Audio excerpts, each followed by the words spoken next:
the critical thing she has to achieve is to get the UK in the deal zone with the US. The 10% tariff and the 25% coal tariff and the 25% steel tariff.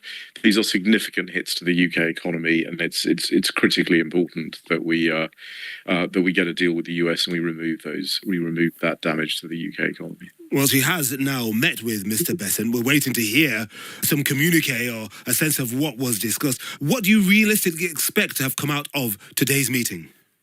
Well, I mean, I think the US, has essentially made an opening bid to all of the countries that it's put a tariff on, and that is to be found in the National Trade Estimate, which is the inventory of foreign country trade barriers. So I think what she has to do, and what UK negotiators have to do, is to show the US that they're willing to improve or change some of the barriers that are listed in that inventory of foreign country trade barriers. And most of those issues are not actually tariffs; they are regulatory barriers, and particularly regulatory barriers in the sanitary and phytosanitary area, which is the area of regulation that covers animal and plant health.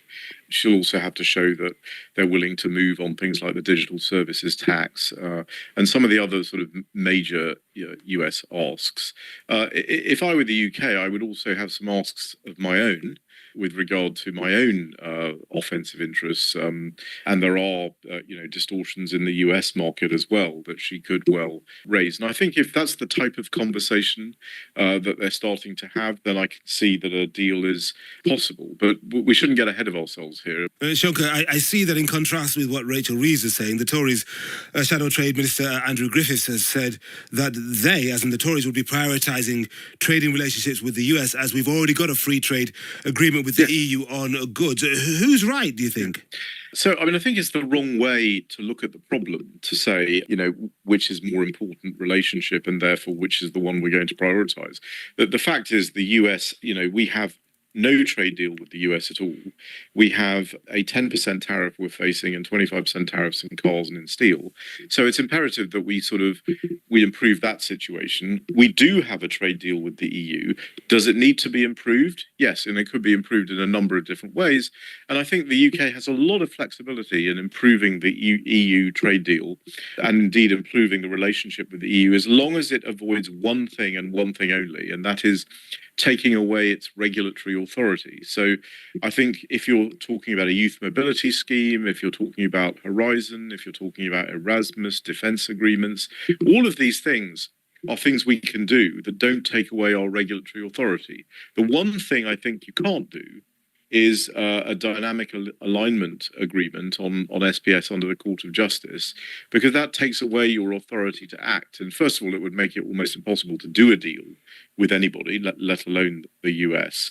But even if by some magical, piece of negotiating sleight of hand, they're able to do a deal with the US and they do dynamic alignment with the EU, that puts the UK in an incredibly dangerous position, because if the EU then changes its regulation, although the US will say, as they do in their National Trade Estimate, that the EU is in current violation of the rules, of the WTO rules. So the US could sue the UK under that agreement. They could then impose a much bigger tariff on the UK, and then the UK would have to respond. The only way they could respond, because they have no authority over their regulatory regime, is to drop that agreement that they just agreed with the EU, which would no doubt cause litigation. You'd then be between a rock and a hard place, and it would be fundamentally dangerous of the UK government to put the UK economy in that kind of situation, and it's not necessary. It all sounds fiendishly complicated, Shanker. And into that maelstrom, let me throw some figures at you. The ONS has revealed that UK-US trade rose by 3.9% in 2024, compared to a paltry 0.2% growth in transactions with our EU partners. However, as you'll know, the EU remains a much bigger trading partner for us overall. I mean, £823 billion worth of transactions in the last year compared to America's $315 billion. So the big question is, where is the greater prize? Where is the greater potential for growth? What can we sell more of to the US compared to what we can sell more of into the EU? Yeah, so it's not an either or. question. I mean, I think you want to maximise your revenues from all your markets, not just EU and US, but also our recent negotiation with the CPTPP countries, with Asia, with the fast-growing economies of the Middle East and India and so forth, and we're doing trade deals with them as well. The slow growth in trade with the EU is something that was happening even before we left the EU. And our trade with the US and with other countries was increasing. So clearly the potential for trade growth is greater with the faster growing economies of the world. So if you want to prioritize your long-term goals, you certainly want to be looking at the fast growing markets of the world, and the EU is not one of those.